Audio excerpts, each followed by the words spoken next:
Olá pessoal, tudo bem? Venho utilizar essa ferramenta que é a rede social para falar um pouquinho do coronavírus.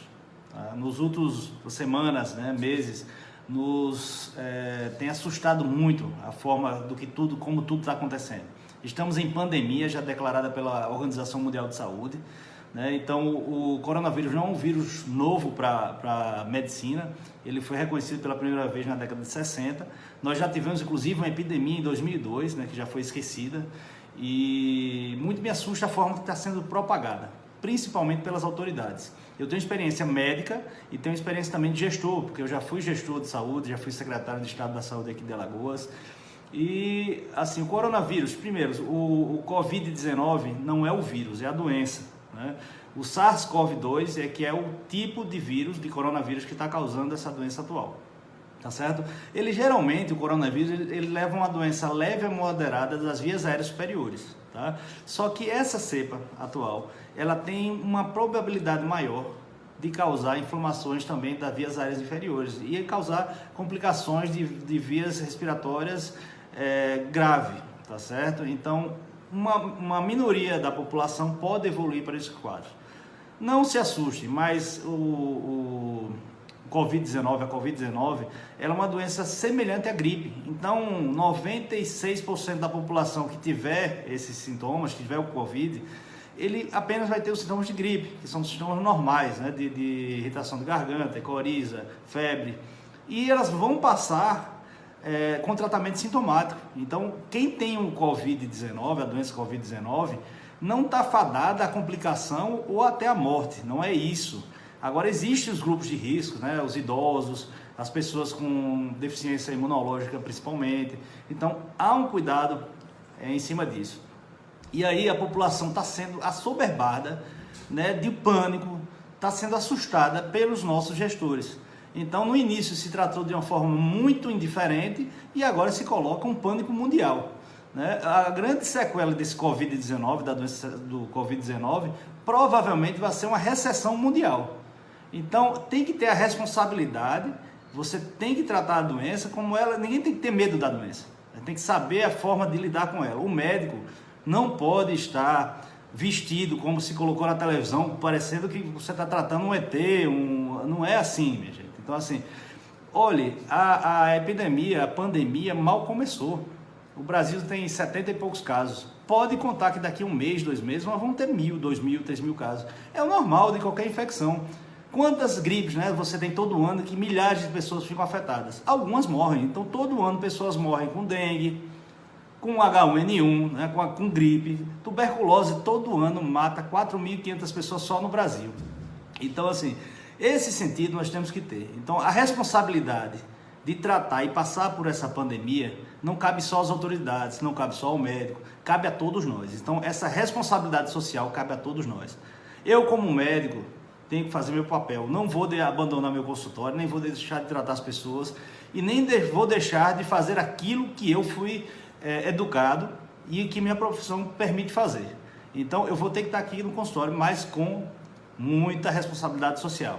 Então, lavar a mão toda vez que você atende um paciente, antes e depois, você pode usar o álcool gel. Pacientes que chegam com tosse, espirrando, corizando, dê uma máscara. Isso aqui, uma caixinha dessa aqui, custa 15 a 17 reais. Então, você fornece a máscara. Essa máscara não serve para a pessoa que está sem a doença, ela serve para a pessoa que está doente, tentar passar menos para as pessoas que estão em volta. Como é que é a contaminação do vírus? O que é um vírus? Vamos entender um pouquinho. O vírus não tem pessoas que não consideram nem um micro-organismo. Na verdade, ele é só um código genético. Ele tem RNA e, por vezes, RNA e DNA. Então, a natureza geralmente cria o código genético, o DNA, e a partir daí sai o RNA. Então, você, o cabelo, o olho, tudo que a gente tem no corpo parte do nosso código genético, nossas características individuais, tá certo? O vírus, ele consegue ser mutável porque ele transforma, ele consegue fazer o seu próprio DNA, e aí começam a surgir cepas diferentes. Nós temos a dengue 1, 2, 3 e 4, por exemplo, que mata todo dia. A dengue hemorrágica está aí nas nossas costas todos os dias. Eu estou muito mais preocupado com a dengue, sinceramente, no estado de Alagoas, do que com o coronavírus. O coronavírus vai vir aos milhares, vai bater na nossa porta com certeza, aqui no consultório, perto da sua casa ou na sua casa. Então, nós temos que dar a César o que é de César em relação a essas patologias. Eu vou dar um exemplo bem claro. Em 2007 eu assumi a Secretaria de Estado e em janeiro eu recebi o relatório da dengue. Na época o Estado teria como meta baixar 25% dos casos. E já em dezembro já tinha aumentado mais de 300%. Então na mesma hora eu marquei uma audiência com o ministro e fui ao ministro questionar o que estava sendo feito, o que poderia ser feito, porque estava claro que ia ser uma epidemia. Se Alagoas está assim, os outros estados também estão.